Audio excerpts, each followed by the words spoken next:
아멘. 할렐루야. 오늘은 두려워하지 않을 수 있는 이유라는 제목으로 말씀을 나누고자 합니다. 우리가 이 세상을 살다 보면은 참 불안하고 두려운 일들을 많이 보게 됩니다. 요즘 뉴스 보기가 두렵죠. 최근에 발생한 중국인 칼부림 사건도 그렇고 여러 가지 강력 범죄 소식이 점점 자주 들려옵니다.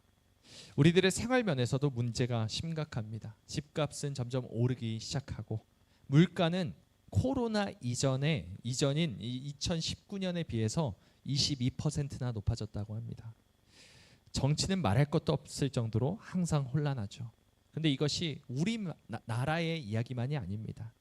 여전히 우크라이나와 러시아 사이의 전쟁은 끊이지 않고 이란과 이스라엘의 전쟁 중에 미국까지 이란을 기습폭격하는 일까지 겹쳐서 참 문제가 심각해져 가고 있는 상황입니다. 그런데다가 강국인 또 중국은 호시탐탐 주변 국가를 넘보고 있죠. 그런데 놀라운 점은 이런 현상이 새로운 것이 아니라는 것입니다. 아담이 범죄한 이후로 이 세상은 내내 이런 상태였죠. 오늘 이사야서 본문인 이 본문의 배경 역시도 마찬가지입니다. 이사야 당시에 북이스라엘은 아수르에 의해서 이미 나라가 멸망한 상태였습니다. 그나마 남은 이 남유다 왕국 역시 아수르와 바벨론, 애굽의 압력 속에서 풍전등화의 신세였습니다. 이 엎친 데 덮친 격으로 이스라엘의 지도자들은 도덕적으로 완전히 타락한 상태입니다. 미가서 4장 11절 말씀을 보면 이렇게 말합니다. 그들의 우두머리들은, 이게 이스라엘의 남유다의 지금 지도자들을 말하는데, 우두머리들은 뇌물을 위하여 재판하며 그들의 제사장은 삭슬 위하여 교훈하며 그들의 선지자는 돈을 위하여 점을 치면서도 라고 하나님께서도 고발하십니다. 이처럼 이스라엘은 내부적으로나 외부적으로 모두 큰 위기 가운데 놓여 있었습니다. 이뿐만이 아닙니다. 이스라엘은 영적인 혼돈 속에 있었습니다. 이스라엘은 하나님께도 신실하지 않았고 영적으로 타락했기 때문에 하나님의 엄중한 심판만이 기다리고 있는 상태였습니다. 그래서 하나님은 이 이사야뿐만 아니라 모든 선지자들을 통해서 이스라엘이 멸망하게 되고 타국의 포로가 될 것이라고 말씀하셨죠. 여러분, 어떻게 봐도 이스라엘의 형편 가운데 좋은 것이 하나도 없었습니다. 이스라엘이 멸망해서 포로로 잡혀간다까지 하나님께서 말씀하셨으니 말 그대로 소망이 없는 상태였습니다. 이러한 상황 속에서 하나님께서 오늘 본문의 말씀을 이스라엘에 주고 계시는 것입니다. 무슨 메시지를 주셨을까요? 먼저 2절과 8절을 여러분의 성경으로 보시면은 두 번이나 이스라엘에게 두려워하지 말라라고 말씀하고 계십니다. 이런 최악의 상황 속에서도 하나님께서는 이스라엘에게 두려워하지 말라. 아무리 정치적으로 혼란해도 두려워하지 말라. 나라가 지금 멸망 직전에 있다 할지라도 두려워하지 말라. 영적으로 완전히 어두워져서 나라가 뿌리까지 뽑혀서 포로가 될지언정 두려워하지 말라라고 말씀하고 계시는 거죠. 어떻게 두려워하지 않을 수가 있겠습니까? 그런데 하나님은 어떤 근거로 두려워하지 말라라고 이렇게 말씀하실까요? 오늘 하나님께서 자기 백성 이스라엘에게 주신 이 말씀을 통해 우리 역시도 참된 위로와 격려를 얻게 되길 소망합니다. 우리가 이토록 혼란한 세상 속에 살아감에도 불구하고 두려워하지 않을 수 있는 이유를 오늘 말씀을 통해 함께 보길 원합니다. 먼저 첫 번째, 우리가 두려워하지 않을 수 있는 첫 번째 이유는 무엇입니까? 우리 함께 읽어보겠습니다. 시작. 의지할 반석이 있기 때문입니다. 네, 우리 함께 8절 말씀 읽어보겠습니다. 시작. 너희는 두려워하지 말며 겁내지 말라. 내가 예로부터 너에게 듣게 하지 아니하였느냐? 알리지 아니하였느냐? 너희는 나의 증인이라. 나 외에 신이 있겠느냐? 과연 반석은 없나니 다른 신이 있음을 내가 알지 못하노라. 아멘.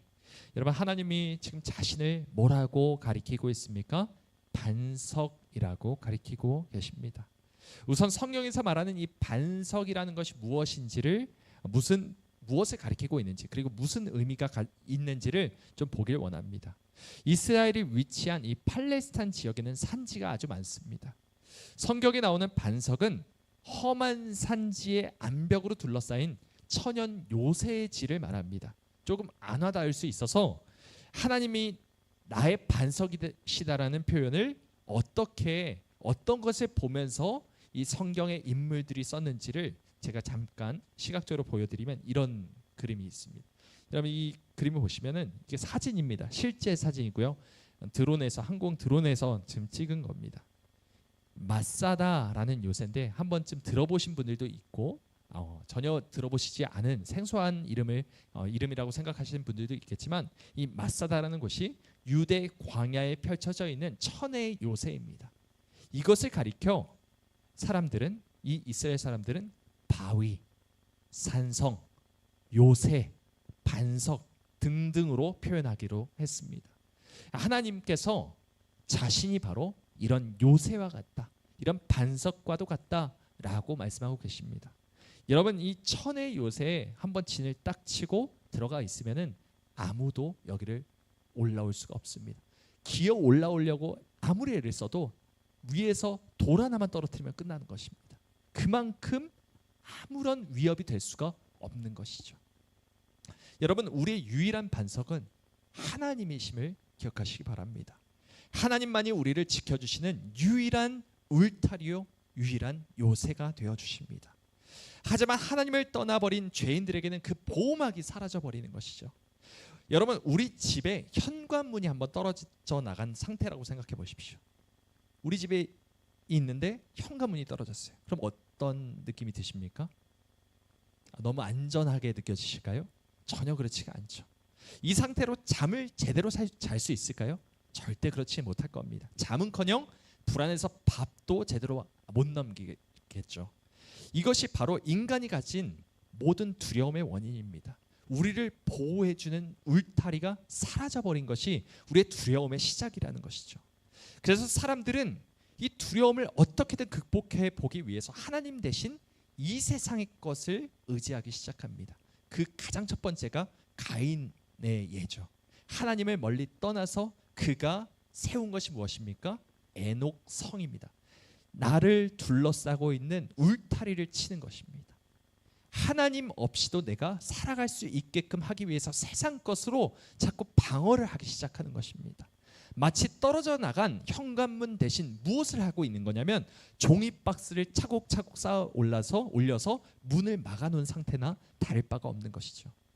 밖에서 그냥 발로 뻥 걷어차 버리면 와르르 무너져 버릴 것이니 아무 의미가 없는데 두려움에 휩싸인 사람들은 자꾸 이것을 어떻게든 세상 것으로 채워나가서 나를 위장하고 나를 보호하려고 하는 것이 이 사람의 본능이라는 것이죠. 또 어떤 사람들은 여러 가지 세상 쾌락에 빠짐으로써 두려움 자체를 잊어버리려고 합니다. 회피하려고 하는 것이죠.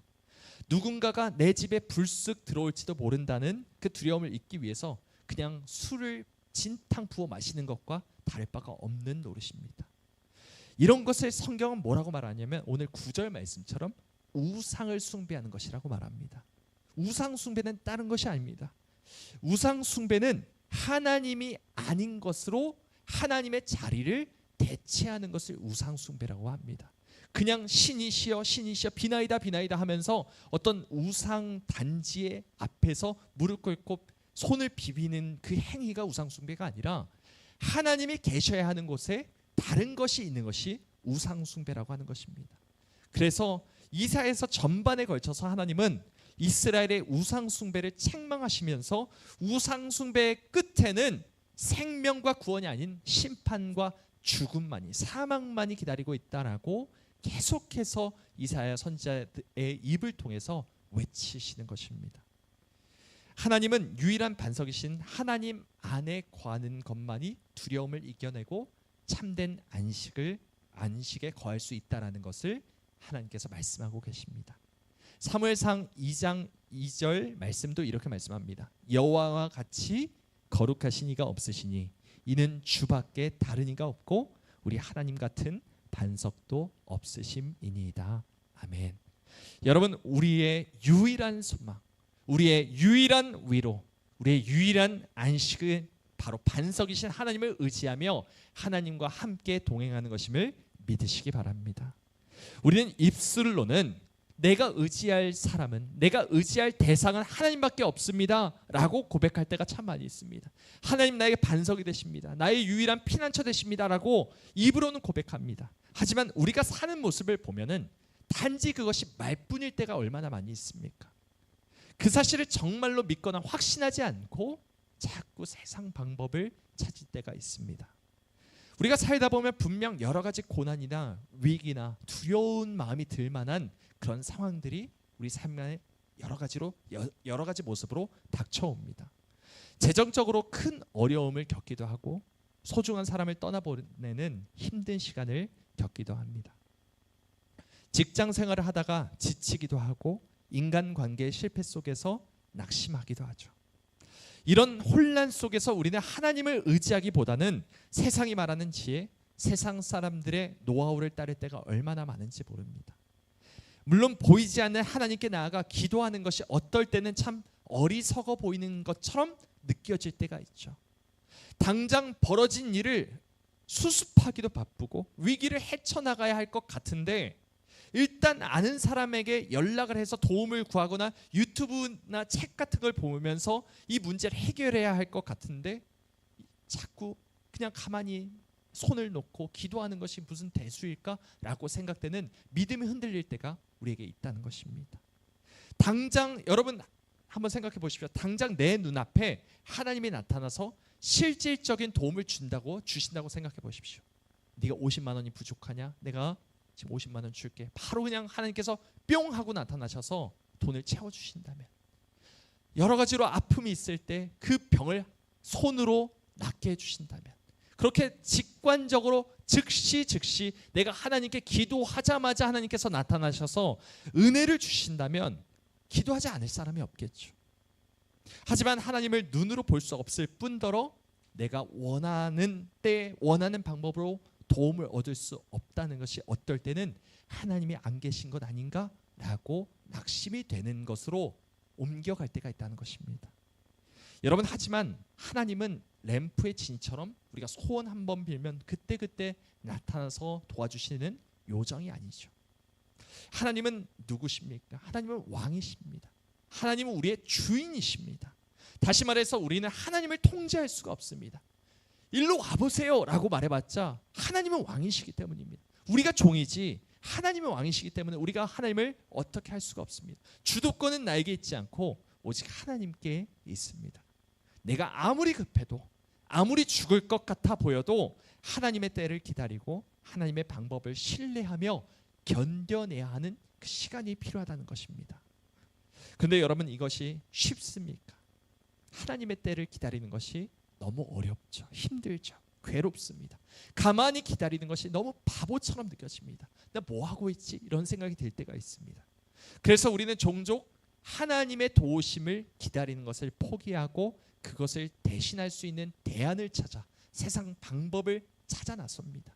이것이 바로 우상 숭배라는 것입니다. 그러므로 우상 숭배는 그저 신주단지 같은 것을 모셔놓고 그 앞에 무릎 꿇고 앉아서 비는 행위가 아니라는 것이죠.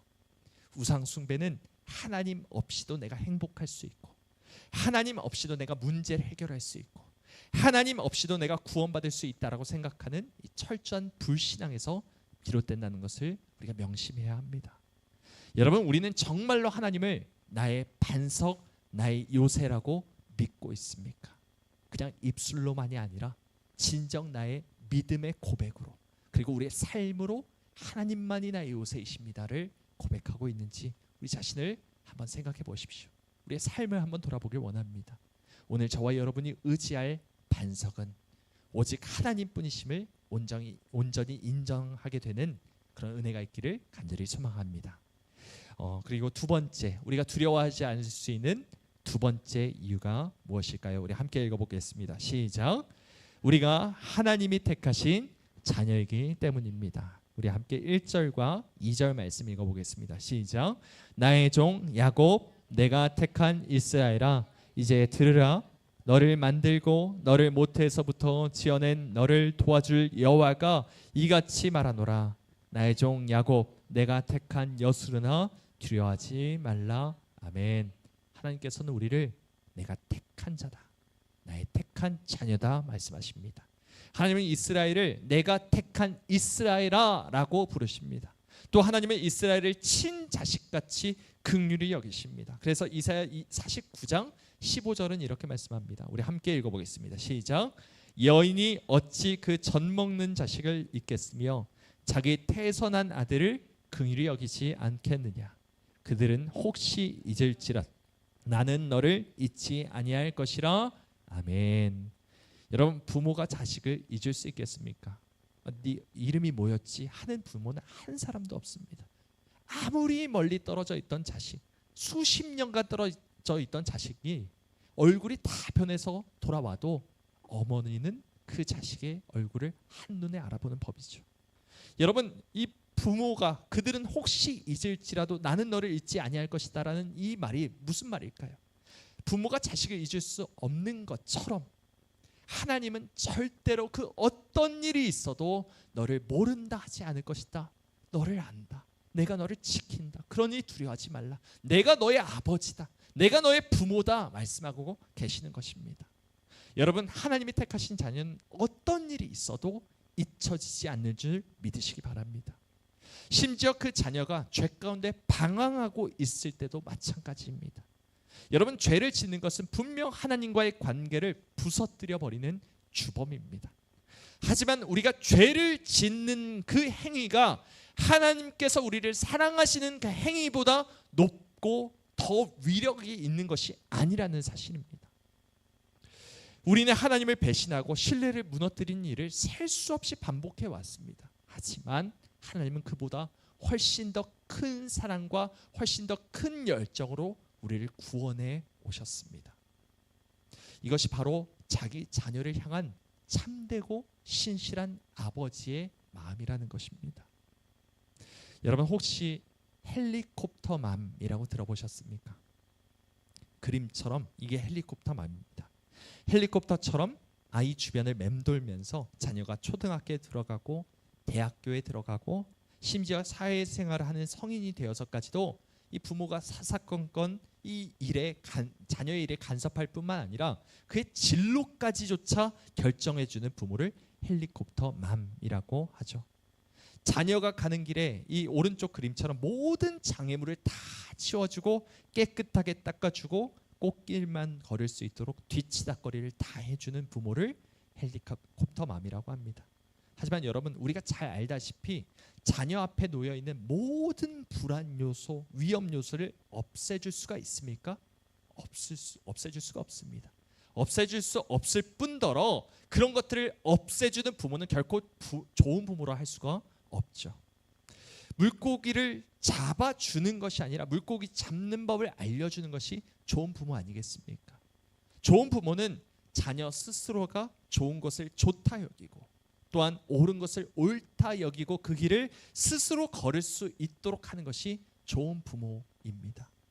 위험하거나 힘들거나 아프거나 슬픈 일이 일어나지 않도록 모든 상황을 통제해 주는 것이 아니라 그런 상황 속에서도 버틸 수 있는 힘을 길러주는 것이 좋은 부모겠죠. 여러분, 예수님이 하신 그 돌아온 탕자의 비유를 보시면 아버지는 유산을 요구하는 둘째 아들에게 안 된다 하지 않으십니다. 그냥 주십니다. 세월을 허비하고 방탕할 것을 다 아시면서도 그 세월을 딛고 언젠간 아들이 돌아올 것을 믿고 기다리십니다. 이렇게 아버지를 떠나 살았다간 거지 꼴을 면치 못하고 사람들에게 멸시를 당하고 거의 죽기 직전의 상황까지 가게 될 것을 알면서도 가라 하십니다. 왜 그렇게 하셨나요? 아버지가 아들을 미워하시기 때문입니까? 그렇지 않았습니다. 스스로 깨닫고 돌아오기를 원하셨기 때문이죠. 아버지 집에 있는 것이 참된 안식이요 진정한 평안인 것을 몸소 경험해서 깨닫게 하시고 진짜 내가 이곳만이 돌아갈 집이구나 라는 것을 나의 입으로 고백하게 하시기 위함입니다. 이 어리석은 아들은 소중한 것을 잃어본 후에야 자신이 누리던 것이 특권이요 은혜라는 사실을 깨닫게 되었습니다. 이런 사실을 다 아시는 아버지였기 때문에 아들을 잠시 내버려 두셨던 것이죠. 여러분, 버리는 것이 목적이 아니라 영원히 함께 살기 위함이 목적이었다는 것을 기억해야 합니다. 이사야가 예언하는 이스라엘의 멸망과 포로로 잡혀가는 이 심판 역시도 이스라엘이 하나님의 자녀이기 때문에 행하시는 것임을 우리가 믿어야 합니다. 이스라엘이 당한 심판은 버리는 것이 목적이 아니었습니다. 경고의 의미고 징계의 의미입니다. 하나님이 자기 백성에게 내리시는 심판은 여러 고통과 고난을 통해 자신의 잘못을 온전히 깨닫고 다시금 아버지 집으로 돌아오기를 원하시는 사랑의 매인 것입니다. 우리 히브리서 12장 7절과 8절 말씀 함께 읽어보겠습니다. 시작. 너희가 참음은 징계를 받기 위함이라. 하나님이 아들과 같이 너희를 대우하시나니 어찌 아버지가 징계하지 않는 아들이 있으리요. 징계는 다 받는 것이거늘 너에게 없으면 사생자요 친아들이 아니니라. 아멘. 여러분 믿으십니까? 우리가 하나님의 자녀임을 믿으시기 바랍니다. 여러분, 내가 아무리 어렵고 지금 혼란한 상황을 겪고 있다 할지라도, 지금 너무나도 고통스럽고 고난 가운데 있을지라도 하나님은 나를 잊지 않으십니다. 우리의 부모이시기 때문입니다. 내가 하나님의 자녀이기 때문입니다. 우리가 아무리 큰 죄악을 범하고 죄책감 속에 시달리고 있다 할지라도 하나님은 그보다 더 큰 사랑 가운데 우리를 측은히 여기시고 우리를 끝까지 붙들어 주시며 우리를 품에 안아주시는 분이십니다. 사랑하는 여러분, 우리는 하나님의 자녀입니다. 이 사실을 믿으시기 바랍니다. 그냥 이론적으로만 내가 하나님의 자녀지, 아버지 그냥 아버지라고 부르는 것이 아니라 진정 나의 아버지신 하나님을 믿으시기 바랍니다. 사랑하는 여러분, 우리는 오늘 이사야 44장 본문을 통해 혼란과 두려움 속에서도 두려워하지 않고 담대히 살아갈 수 있는 이유에 대해서 보았습니다. 여러분, 이 세상은 마지막을 향해 가고 있습니다. 시간이 가면 갈수록 세상은 점점 더 어두워질 것입니다. 혼란은 더욱더 가중될 것입니다. 또한 비진리가 진리로 둔갑하는 세상이 될 것입니다. 거짓말을 말하고 있는데 진리를 말하면 오히려 우리가 린치를 받는 세상이 오게 될 것입니다. 전쟁과 기근, 전염병은 시간이 가면 갈수록 더 잦아지게 될 것입니다. 무신론적 사상이 팽배해질 것입니다. 교회에 무관심하거나 예수님을 대적하는 사람들이 점점 더 많아질 것입니다. 그리스도인들은 더욱더 소수가 될 것이고 그리스도인이 사는 것이 점점 앞으로는 힘들어질 것입니다. 이런 막막한 세상 속에서도 우리는 두려워하지 않을 수 있습니다. 왜냐하면 의지할 반석이신 하나님이 우리와 함께 계시기 때문입니다. 우리를 보호하시고 우리를 붙드시고 우리의 길을 인도하시는 변함없으신 하나님께서 우리의 피난처가 되어주시는 줄 믿습니다. 또한 우리는 하나님이 택하신 자녀이기 때문에 이러한 흑암 가운데서도 두려워하지 않을 수 있습니다.